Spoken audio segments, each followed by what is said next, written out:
This guy can teach us all a lesson in dating. He keeps his DMs full and his roster on rotation. But before you slut shame, Ali Adamos is giving us a masterclass in how men think, what they like, and this one secret helped me get one of the best dates I've ever been on. What up, though? I am Jay the Gentleman. That's at Jai the Gentleman on IG. It's Wednesday, so this is a new episode of Dear Black Gay Men podcast. It's our short, bullshit-free step out of our comfort zone to talk all the emotional ups and downs along the journey to happiness. Hopefully, this is our midweek reminder of how dope it is to be black gay men who love black gay men. I am Jay the Gentleman. This is Dear Black Gay Men podcast. Now, let's get into the episode. Today, I'm going to tell you how men think when it comes to dating. But first, Chigozie Pascal 7169 said, this is going to get you so much dislikes, your videos won't show up on any feed. And SBU Gumi 3862 said, not a liberalist preaching girl, but I knows you ate it up.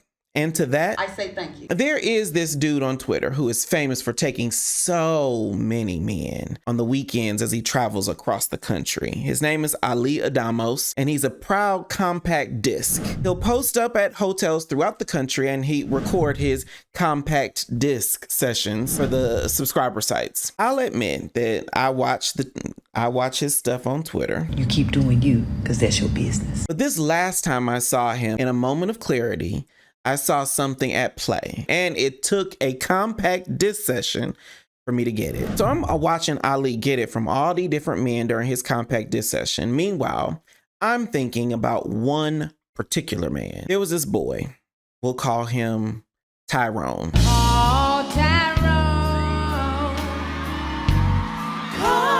Tyrone and I used to entangle regularly. An entanglement? The vibes were vibing and we were into the same things. We both liked it the same way, or maybe we liked it opposite way. Either way, however it happened, we liked it. I'm watching Ali take all these men during his compact disc sessions on Twitter. Meanwhile, I'm sidetracked. I wanted a very specific vibe with a very specific individual. Then I got the lesson. I'm not going to deal with the health vulnerabilities that come from having over 100 guys in a weekend. You can click on the screen to watch my whole conversation about that particular topic on Dear Black Gay Men Live. But if you can shed your slut shaming for just a moment, check this out. I'm sad. Ali Adamos, he's not shy about his compact disc fetish.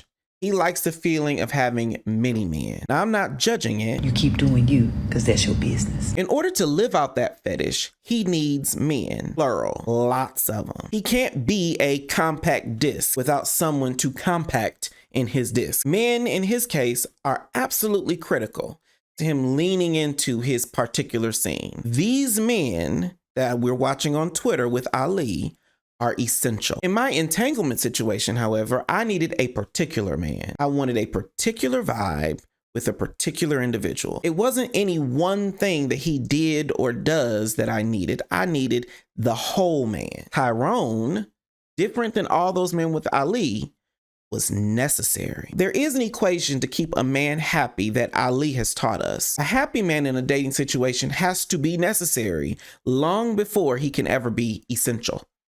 This episode of Dear Black Gay Men podcast is brought to you in part by Case Kenny's book, Single is Your Superpower. Single is Your Superpower is a short, bullshit-free workbook to help us maximize our single season. It walks us through short exercises as a dopeness reminder of who we are and how dope it would be for someone to be invited into our life. Single is Your Superpower is available in hardcover now, but if you follow the affiliate link in the description, you can support Dear Black Gay Men. Like I said, link is in the description. Now, let's get back into the show. When a man is essential, something isn't getting done without him. Something about this man is useful. One time, my mama, she had a dead snake in her driveway. She needed somebody to come move this snake. It was not going to get moved without someone's assistance.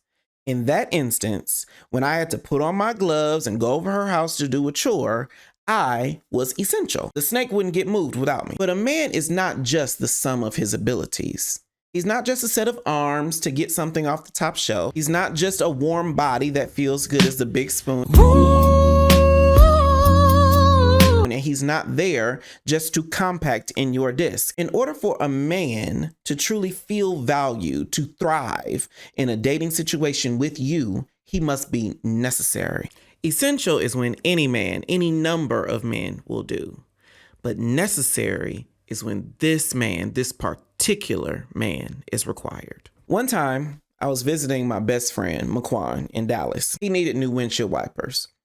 Had he told me to go to AutoZone and get the windshield wipers, I would have been essential. But instead of him using me for what I know or what I could do, we spent the whole day together. Give me one margarita. I don't want no margarita. That trip, and most days, he and I make an attempt to show each other that we are necessary in the friendship that we want to build, so that when we have to become essential, when he has to activate for me or when I have to activate for him, we don't feel used. There will be things essential for him to do, but in order to make the whole relationship make sense, he must be necessary first. The whole man has got to matter long before any part of him can matter. When Ali is ass up in that hotel or wherever he does what he does, those men that Ali is courting in those situations are essential. Just like I was with the snake at my mama's house, or just like I was with the windshield wipers at my best friend's house in Dallas. But none of those men with Ali are necessary.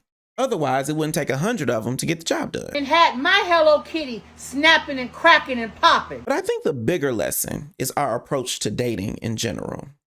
I see so many of us treating dating like shopping for a car. We have these basic ass wants like leather seats or good fuel efficiency or low miles, and we date around on Carvana or CarMax till we find 3 or 4 good contenders. Then we make a pros and cons list, a T-chart, and pick the closest fit. Our dating practices on their face make men essential. We want a man to cuddle at night. We want a man to take these cute pictures. We want a man to change that tire. We want a man to call back. But we never get bold enough to say that we need this man. We need a man of substance. And I'm saying that I can literally hear y'all nodding in agreement. Let me know in the comments if I'm talking good. But saying that to ourselves, saying we need a man to ourselves in our heads and living that in our lives are two different things. We'll be at home and say to the dog, I need a man.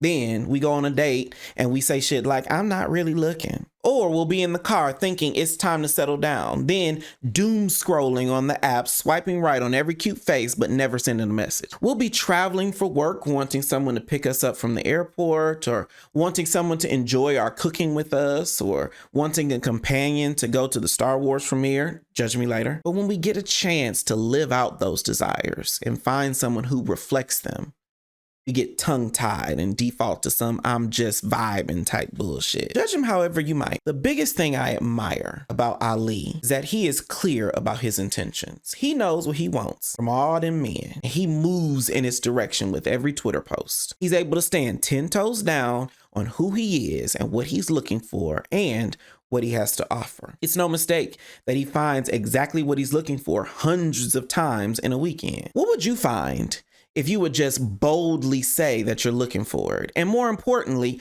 who would find you if they only knew you truly wanted to be found? Now, admittedly so, Ali is looking for small contributions from these men. They are essential to his endeavors, and the commitment between him and whoever's in the room is moments long. But it's not coincidence that we make men essential in our lives. We use them as tools to relieve horniness or boredom or stress, instead of seeing a man, an individual, as a necessary contributor to the life that we want to create. Now, I know you get horny. I do too.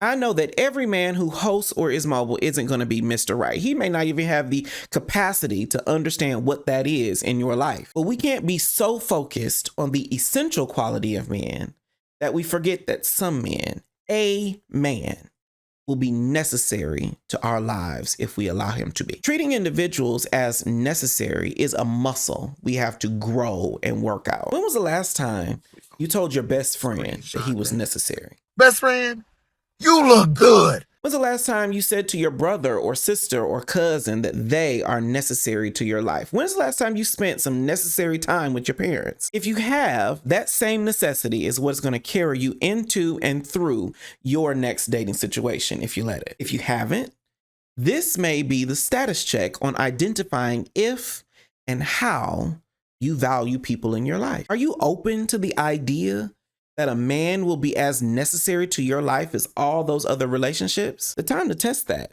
is now. Yes, you could be opening yourself up to a world of trouble. Vulnerability has its risks, but it ain't no greater than the last dick you jumped on at a nigga whose real name you don't know. Now that was petty, I know. And I apologize for how it made you feel, but I meant that shit. The problem is essential relationships are easy to come by. If I limit your opportunity in my life to one task, to making me come or holding me at night or cuddle sessions or somebody to smoke with, then it's easy to find that. But if I open my whole life up and create a space for you to be necessary in it, that's hard, that's vulnerable, that's risky. We have these necessary relationships all around us.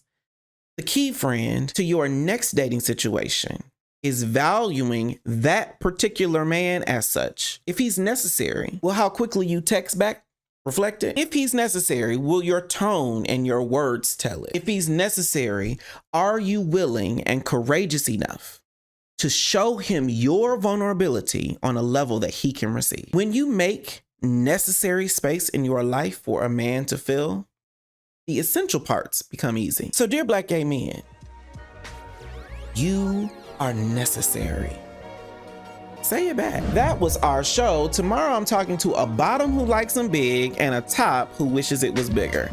It's Big Dick Energy Explained on Dear Black Gay Men Live. Meet me on YouTube Thursday at 8 p.m. Eastern. I am Jay the Gentleman. That's at J-A-I the Gentleman on IG and Facebook. If this episode made you feel a little more dope, be sure to subscribe on YouTube, like the video, and share it with someone who needs a dopeness reminder. Dear Black Gay Men podcast is new every Wednesday. You can stream it on Apple Podcasts, Google Play, Spotify, YouTube, or wherever you get your podcasts. And head over to your favorite streaming platform, drop a 5-star rating, and drop a review. Let us know how we're doing. I read every single one of them. We go live on YouTube Thursdays at 8 p.m. Eastern with our interview series, Dear Black Gay Men Live. So follow at Dear Black Gay Men on social so you never miss a thing. I am Jade the Gentleman. This has been Dear Black Gay Men podcast, and I will talk to you next time. Bye.